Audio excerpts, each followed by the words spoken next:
Okay, I'm going to finish reading Love That Dog. So if you're working remotely or if you happen to be quarantined and you need help, you can listen to the rest of the book. I'm starting on page 50, so it's April 4th. I was very glad to hear that Mr. Walter Dean Myers is not the sort of person who would get mad at a boy for using some of his words. And thank you for typing up my secret poem, the one that uses so many of Mr. Walter Dean Myers' words. And I like what you put at the top, inspired by Walter Dean Myers. That sounds good to my ears. Now no one will think I just copied because I couldn't think of my own words. They will know I was inspired by Mr. Walter Dean Myers. But don't put it on the board yet, okay? Is Mr. Walter Dean Myers a live person? And if he is, do you think he could ever come to our city, to our school, to our class? And if he did, we should hide my poem with his words. Hide it real good, just in case he would get mad about that. April 9th. No, no, no, no, no, no. I can't do it. You should do it. You're a teacher. April 12th. I don't agree that Mr. Walter Dean Myers might like to hear from a boy who likes his poems. I think Mr. Walter Dean Myers would like to hear from a teacher who uses big words and knows how to spell and to type. April 17th. Dear Mr. Walter Dean Myers, you probably don't want to hear from me because I am only a boy and not a teacher, and I don't use big words. And you probably won't read this, or even if you do read it, you probably are way too busy to answer it, let alone do the thing I'm going to ask you. And I want you to know that's okay, because our teacher says writers are very, very, very, very busy trying to write their words. And the phone is ringing and the fax is going and the bills need paying and sometimes they get sick. I hope you are not sick, Mr. Walter Dean Myers, or their families get sick, or their electricity goes off, or their cars need fixing, or they have to go to the grocery store or do the laundry or clean up messes. I don't know how you find the time to write your words. If you have to do all that stuff, and maybe you should get a helper. So what I am asking you is this. If you ever get time to leave your house, and if you ever feel like visiting a school where there might be some kids who like your poems, would you ever maybe think about maybe coming maybe to our school, which is a clean place with mostly nice people in it? And I think our teacher, Miss Stretchberry, would maybe even make brownies for you because she sometimes makes them for us. I hope I haven't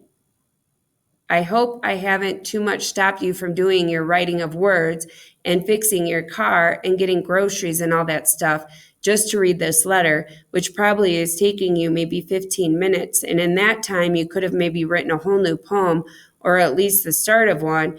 And so I am sorry for taking up your time. And I understand if you can't come to our clean school and read some of your poems to us and let us see your face, which I bet is a friendly face. My name is Jack. Bye, Mr. Walter Dean Myers. April 20th. Did you mail it? Did he answer yet? April 24th. Months? It might take months for Mr. Walter Dean Myers to answer my letter. If he answers it, I didn't know until you explained that the letter has to go to Mr. Walter Dean Myers' publisher company, and then someone at that publisher company has to sort all the mail, not just my letters, but hundreds and hundreds of letters to hundreds of authors. All that big mess of mail piled up and someone sorting all that mail. And then the letters for Mr. Walter Dean Myers go to him, and maybe he's away. Maybe he's on vacation. Maybe he's sick. Maybe he's hiding in a room writing poems. Maybe he's babysitting his children or his grandchildren if he's married and stuff. Or maybe he has to go to the dentist or get that car fixed, or maybe someone died. I really, really hope someone did not die. So if you ask me if it could take him years to get around to answering that letter, so I guess we better just forget about it, not count on it, get it out of our minds, do something else, forget it. April 26th. Sometimes when you are trying not to think about something, it keeps popping back into your head and you can't help it. And you think about it and you think about it and think about it until your brain feels like a squashed pea. May 2nd. Yes, you can type up the thing about trying not to think about something, but you'd better leave my name off of it because it was just words coming out of my head and I wasn't paying too much attention to which words came out when. May 7th. Maybe you could show me how to use the computer and then I could type up my own words. May 8th. I didn't know about the spell checking thing inside the computer. It is like a miracle, little brain in there, a little helper brain. But I am a slow typer person. Did you say there is a teaching typing thing in that computer too? Will it help me to type better and faster and tap, tap, tap, tap, tap so my fingers can go as fast as my brain? May 14th. I typed this up myself. My sky. We were outside in the street, me and some other kids kicking the ball before dinner, and Sky was chasing with his feet going every which way, and his tail wagging, and his mouth slobbering, and he was all over the place, smiling and wagging and slobbering and making us laugh, and my dad came walking up the street. He was way down there near the end. I could see him after he got off the bus, and he was walking, and I saw him wave, and he called out, "Hey there, son." And so I didn't see the car coming from the other way until someone else, one of the big kids, called out, "Car!" And I turned around and saw blue car splattered with mud speeding down the road. And I saw Sky going after the ball, wagging his tail. And I called him, "Sky, Sky!" And he turned his head, but it was too late because the blue car splattered with mud hit Sky. Thud, thud, thud. And kept on going in such a hurry, so fast, so many miles to go, it couldn't even stop. And Sky was just there in the road, lying on his side with his legs bent funny and his sides heaving. And he looked up at me and I said, "Sky, Sky, Sky." And then my dad was there and he lifted Sky out of the road and laid him on the grass. And Sky closed his eyes and he never opened them again, ever. So that part always makes me cry. May 15th. I don't know. If you put it on the board and people read it, it might make them sad. I know it made me sad. May 17th. Okay, I guess I'll put my name on it, but I hope it doesn't make people feel too sad. And if it does, maybe you could think of something to cheer everybody up, like maybe with some of those brownies you make, the chocolate ones that are so good. May 21st. Wow. That was the best news ever. I can't believe it. Mr. Walter Dean Myers is really coming to our school. He was coming to our city anyway to see his old buddy. And he would be honored to visit our clean school and meet the mostly nice kids who like his poems. We sure are lucky that his old buddy lives in our town. Wow.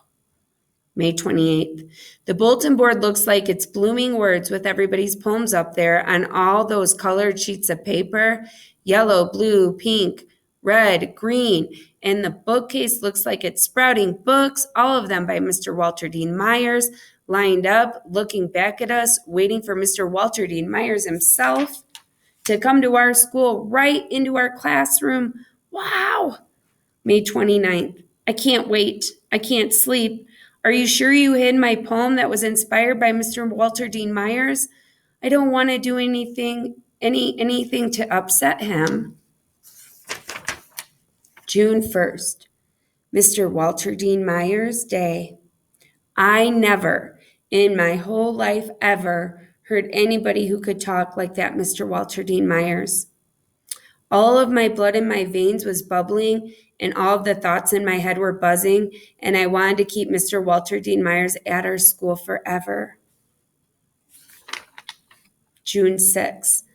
Dear Mr. Walter Dean Myers, thank you 100 million times for leaving your work and your family and your things people have to do to come and visit us in our school, in our class.